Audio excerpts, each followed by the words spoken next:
Morena, good morning to you. It's Rebecca here, um, author and coach, and very excited. So I guess perhaps if I start off with a thank you to Ira for setting up this creatives. What are we? Online Creatives NZ, is it? I need to check what we're called. But it's fantastic, and I've really been enjoying. Hey there, Ira, just thanking you for setting up this page. It's fantastic. Already I've made one of the origami pots there, very proud of it, made with a special K box. Hello. And looking forward to doing some other creative works there. It's a fantastic page, so thank you for that. Keen to be doing some Easter themed things this week as well. We've got a tree outside that we're keen to have some rabbits and chicken looking things there. So today I am going to be taking you through 3 mindset hacks, and it will be fantastic. Oh, it says we've got 4 people there. I can't actually see who they are, but welcome. The 3 things that I'm going to be taking you through today are what has been coming up from the clients that we work with. So it's me and Imelda. We have a business called Healthy Minds. And the themes that are coming up for people have been they're feeling uncertain, the feeling like logically knowing, I know I've still got my freedom, but I feel like I'm kind of trapped at the moment, as well as some of the stresses that go when you're not used to people spending so much time with those people that you love, that you care about, and this can be applied really to any aspect of whether this is happening now or in the future. So we're going to be going through really some useful tips of how you use your mind creatively to bring about the changes that you are. So just to give you a little bit of background on me, most of my work career has been working in mental health. You know how in life there seem to be these times when you have big learning opportunities where it seems like your learnings are sped up. Maybe it just feels like crap at the time, but you also, when you reflect back, think, wow, there was a lot of learning that happened there. For me, that was when my husband became unwell. I was 7.5 months pregnant, and actually in the book that I've written, the How of Hope, that's on the toilet, just that full body cry but no sound coming out, and thinking, how has this happened? How's the person that, the man that I love, and is always really so strong and supportive and there for me, suddenly it was me just almost not recognizing what was happening for him. He felt that he was this terrible person, that people were against him. In fact, the whole world, things on the media were showing him what a terrible person that he was. And then the next day, part of his thinking was that people might be out to kill him, and he wanted to get in before that. And so an extremely stressful and uncertain time for us, but it certainly was what led to a lot of growth for both of us, a lot of being able to really let go of those things that had been holding us back, some of the doubts that we had about ourselves, those cheeky old beliefs that we can pick up that are not particularly nice about ourselves. It really was an opportunity to what I think of as taking things to the next level. In some ways life was pretty good, but it was even better when we were able to use these opportunities for our learning and growth. And excuse me, I've just got an itchy nose. I might just have to, sorry about that itch. Have a little water as well. I'll be washing my hands later. Excuse me. So another big learning opportunity was then setting up in business, and that was, I don't know if you guys relate to this, but suddenly there's nowhere to hide. I imagine it's like that with the creative works that you're putting out there. It's putting out a part of you. And so, yeah, again, just sped up learning and growth. And that's what I really get excited about. What are those things that allow us to speed up our learning? How is it that we can, no matter what's happening around us? So we're going to be going through 3 mindset hacks. And the first one's going to be what to do when you're feeling trapped. Or whatever you're describing the difficulty, the struggle being. How can we, within literally seconds, can we turn that around? And just before I do that, I wonder if we could get some likes, some hearts, perhaps, just to check that you're there, that you're with me, that might be something useful. If within seconds you can turn around when you're feeling when you're feeling trapped, when you're just feeling like things are a struggle, if you could change that feeling within seconds, let's see, would that be something that would be useful for you? If it's a yes, give me a thumbs up, give me some hearts. Yeah. Or otherwise we can stop it. Things might be going swimmingly for you and not needing to do this. Let's see. I kind of wonder if I'm missing.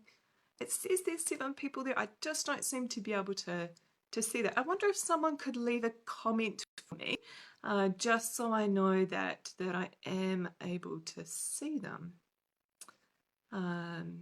While we're seeing, sometimes there's a bit of a delay. While we're seeing if that comes up, let me tell you about the second thing that we're going to be doing. The second thing is, and again, it's a very quick exercise. When we are feeling uncertain, what is something that we can do that really turns that around? Last thing that we're going to be doing is talking about how can we use this opportunity for even more learnings. So those people that that's in our bubble at the moment, or it could extend out further.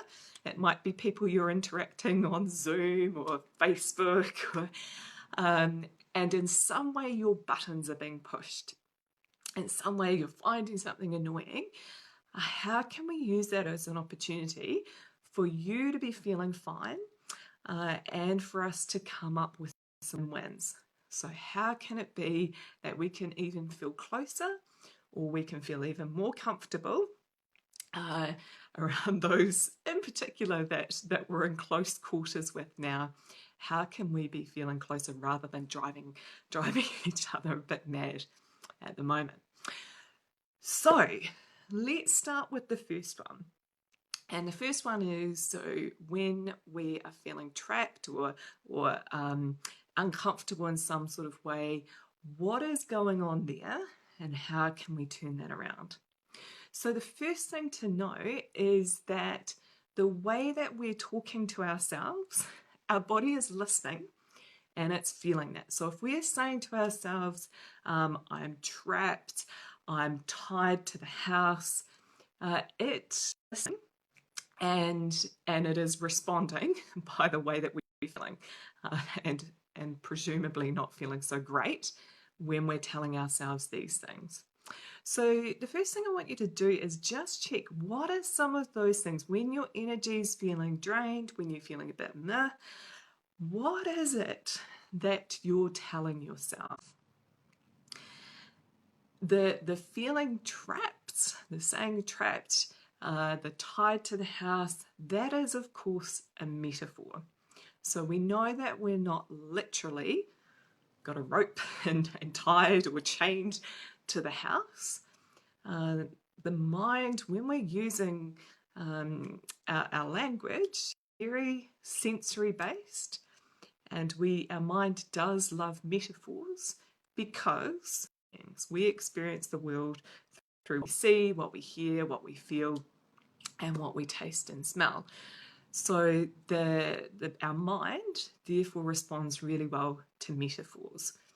So the metaphor that we're using to describe our struggle, our problem, is the very thing that we're going to use to come up with our solution, to be able to switch our energy to something that's more constructive for us. So yeah, that would be good to know what is the metaphor, how you describe, and say it's like, it's like I'm in a prison.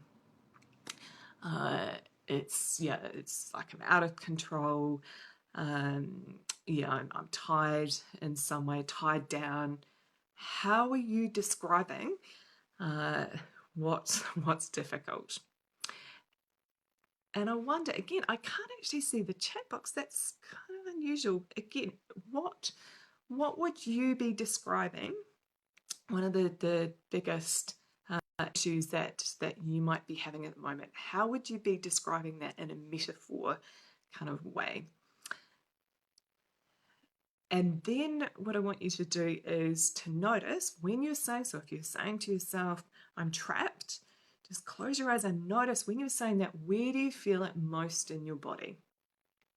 Tune into that. Where is it located within your body? How does it feel? How would you describe that feeling? And then I want you to put, and again, it can be useful to have your eyes closed when doing this, and be come up with what is the image that goes along with that. So if we're going with the feeling trapped, what is the image that comes up? Are you in a net trap? Are you in a metal cage trap? Are you like a bird in a cage? What is the image that comes up when you're saying that you're trapped? And then the next step is to stick with that image, but imagine it being the opposite. So if you were trapped, if it was like you're in a prison, you can imagine having the key and just being free, being able to maybe even fly free. Some of the ones, I'm trying to think of what our recent ones have come up with some clients. They've talked about having like a sinking feeling. And the image of that can feel like just quicksand. It's just the earth has moved underneath you. So in that case, we've had people putting on imaginary jetpacks and flying out of it.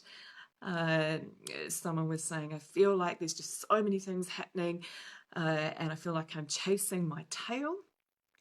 One of the opposite alternatives we were going with then was picking a task and imagining, rather than that tail being chased, going around in circles, that the tail's being wagged. It's like wagged with excitement. Feeling deflated. So one of the ones that came up there was, those sumo suits that we have that you can pump with air. It was just this giant suit just feeling deflated. And then pumping it up, and I think it changed from a sumo one into, gosh, what was it? It was something different though anyway, and just being able to fly. Oh, it turned into one of the, those outside the car sale ones, you see those ones that are flowing around. It was a going with the flow. So I want you to come up with just noticing what was the metaphor that you were, when it was a problem. Tune into how you feel, notice the energy, and then take it and switch it around. Switch it to what it is, still with that metaphor theme, but changing it into what it is that would be ideal for you. And notice the energy when that is happening. Noticing how you're feeling, and then you can take it a next step further. The thing that you're wanting to focus on, you can then be imagining using that metaphor. If it's like you've got the rocket under you, if you're like a butterfly flying free, what is it like then when you doing the tasks of life? What is it like when you've got that new, more useful metaphor on board? I just don't seem to be able to see any comments. So apologies if people are posting. It does seem quite unusual that I can't see them. Oh, and now I've... Anyway, apologies if I'm not replying to you. I just don't seem to be able to see the comments today. So the next thing is, what can we do when we are feeling uncertain? And yeah, and of course, at the moment, that is a thing that people are saying. It's just, I don't know when this is going to end. I don't know what this means for me financially. I don't know, I'm really missing certain aspects. So a big theme there is about being uncertain. And often what people are saying to themselves, and again, the body is listening, we can say, oh, it's all just so uncertain, which is a very blanket, serious kind of thing if we're saying that everything is uncertain. So, and when we're saying things uncertain, again, we can tune into when we're telling ourselves that, where do we feel that most in our body? Because ultimately, it doesn't matter if we were to think things are uncertain and not have that negatively impact on the way that we are feeling. So that's what we're checking in. We're checking in what we're saying to ourselves. How's that making us feel?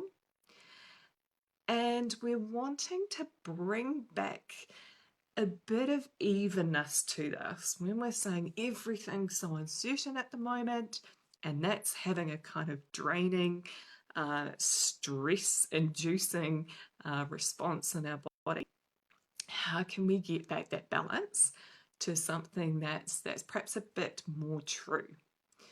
Because there's lots of things that are still certain for us. And of course, in a way, there's in life all the time things are uncertain, but there's all things that we can be focusing on that do seem more certain to us. So the next mindset hack is about making a list. So if you're nearby a pen and paper, be doing this, make a list of all the things that you are certain about. So are you certain of your name? Are you certain of your date of birth? Are you certain of your gender? Are you certain of what's in front of you? So I'm certain that this is a glass of water. And I want you to just see, I wonder if we can have a competition, actually, who can write the biggest list of all the things that they're certain about. So it could be, I'm certain that I've got hands. I'm certain that I'm breathing. I'm certain that my heart's beating. I'm certain maybe of some music that I like. I'm certain of some art that I love.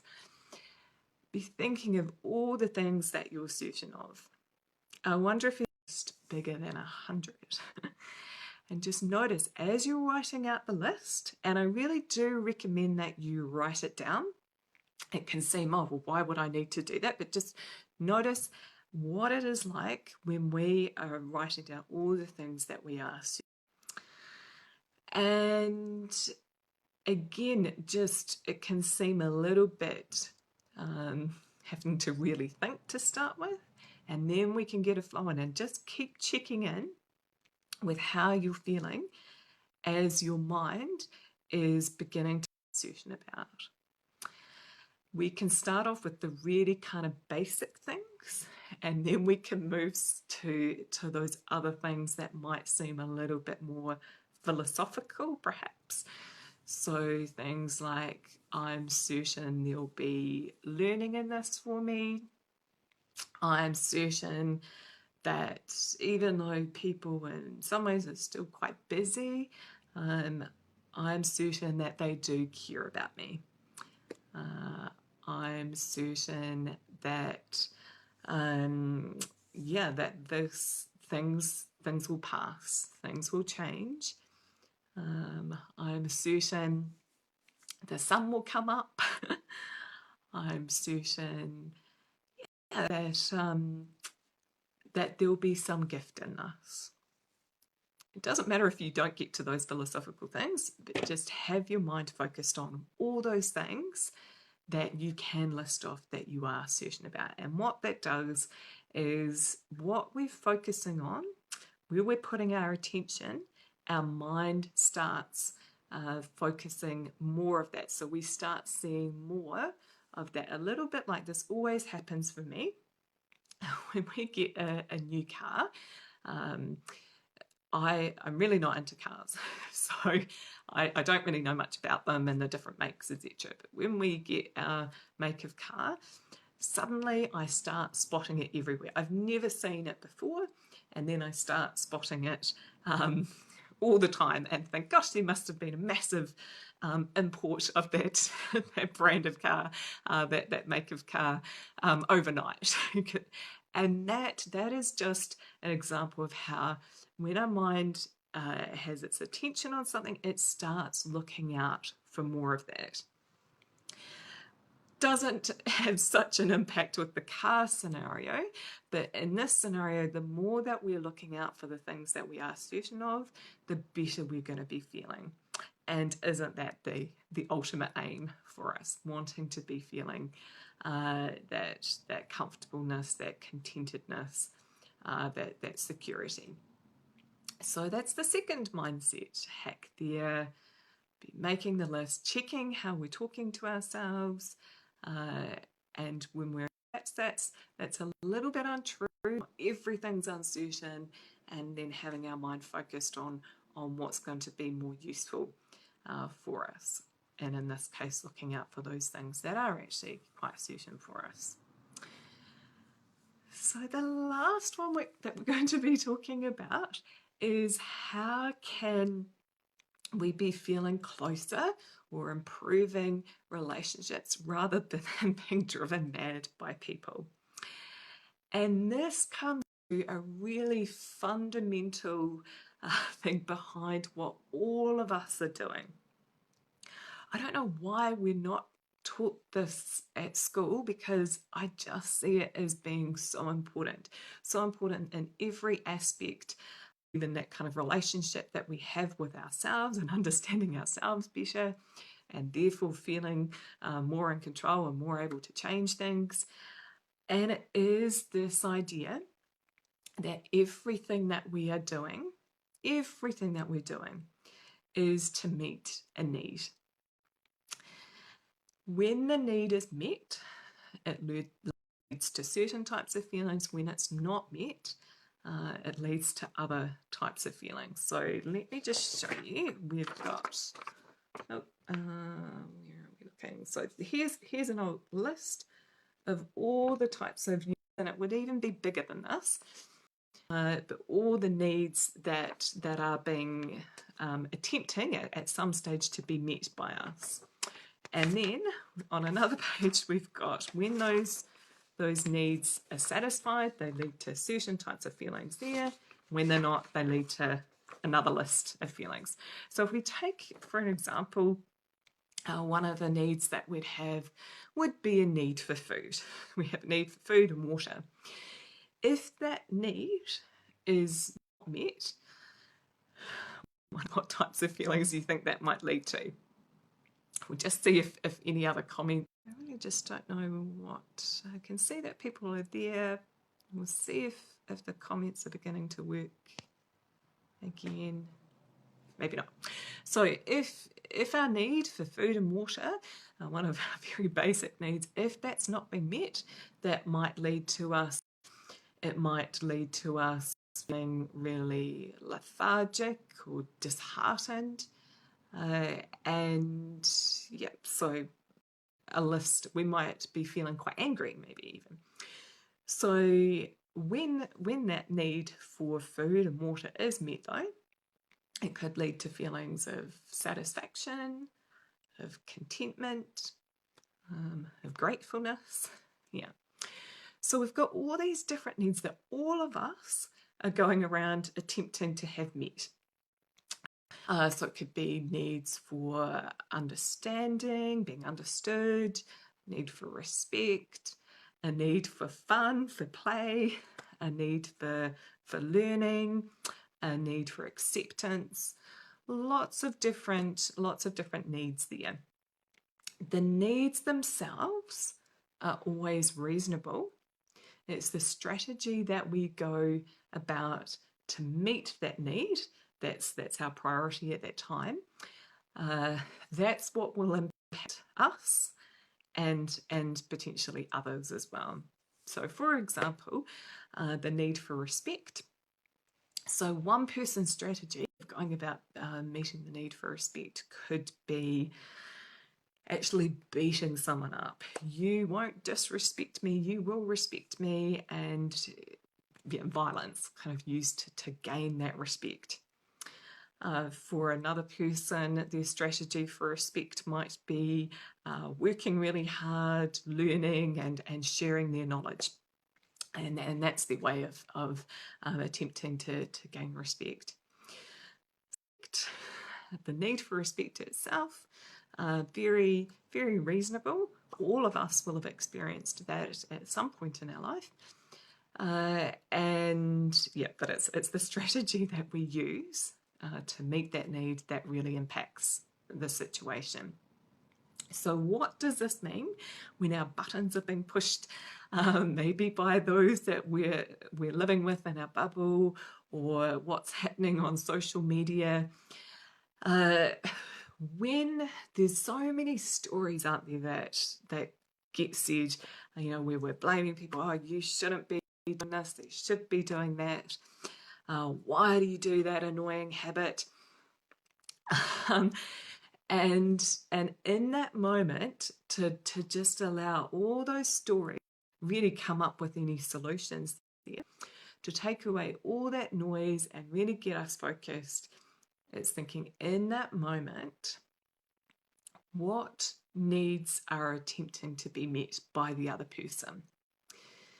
Is it a need for support? Is it a need for recognition? Is it a need for play? And then thinking in that moment, what are my needs? What are my sort of top 3 needs? In this moment, was I needing space? Was I needing peace? Was I needing support? Once we identify what the needs are, it's like we're kind of just cutting to the chase. When we're recognizing what the other person's needs probably were in that situation, we can ask ourselves, have I ever had that need before? And always, always we have, always in some way. It might be in a different strategy, but the need itself we can always relate to. So one thing that it does is it begins for us to be more understanding of the other person, and it seems more reasonable, what's happening there. And then when we're aware of all the needs, we can start looking for win-wins. We can start thinking, how can their need be met and my need be met? We can ask the person, is this what you're needing at the moment? So if we're thinking they might be needing support, we can check in with them. Is this what, when you were getting really mad about this, are you, I was thinking, is it that you're not, feeling supported? Or, thinking in terms of what if these are the needs, what would a win-win situation look like? So when we're in the stories, we're kind of more in this blame kind of mode and continuing on, kind of being irritated or annoyed. When we get to thinking about needs, we're a lot more solution orientated. And we've got a higher chance of our needs being met, others' needs being met, and leading to the types of feelings that ultimately that we're looking for. Those things of being proud, of feeling satisfaction, maybe we're getting through our tasks, we're feeling happy, like playful, we're a lot more likely to have our needs met if we're tuned into what ours and other people's needs are. So I'd be really interested to hear what kinds of situations have been happening that have been pushing buttons in some kind of way. And in that situation, what were your needs? What were maybe the other person's needs? So in order to assist with that, we do have sometimes, because if we haven't been taught it, it's not so much in our mind what all the range of needs are for us. So if you're interested in having this sheet as a prompt sheet, you can go to our website, which is www.healthyminds.co.nz, and it's under the free resources part. So I'll just repeat that again. So it's www.healthyminds.co.nz, and not only is there the needs sheets there, there's other resources there. Imelda's done a really beautiful recording of how you can use the creative part of your mind to actually heal you faster. And this is research-based. This is, there's been research of people pre and post-surgery, how much faster their recoveries can be when they are using the creative, the imaginative part of their mind to be healing faster. And of course, I think, even those without the virus, the coronavirus, I think it's probably on a lot of our minds that we're wanting to be in our peak health, using this as an opportunity to be going and feeling at our best. So there's a range of different resources there. I was hoping that we'd be doing a little bit of interacting today, but can't be seeing the comments today. Not sure what that's about. But please feel free to post any comments, any questions that you have. Some of these mindset techniques are certainly explained a bit more in the book, The How of Hope, which is also on the website that I gave you there. Lots of quick mindset techniques to be able to turn things around. And we can be having a conversation, discussing these things in the group here or on Healthy Minds Facebook too. So like I said, I'll be doing the comments. I might just finish up there. Hope you have a wonderful weekend. Feels a little bit strange. It does feel like the weekdays, weekends are blurring a bit. If I'll be on next weekend again with some mindset hacks, but again, if there's any particular topics that you're interested, just send us a message to the group, and we can be covering those there, and hopefully next time we'll be able to see the comments. So have a wonderful weekend, guys. We'll see you then. Bye.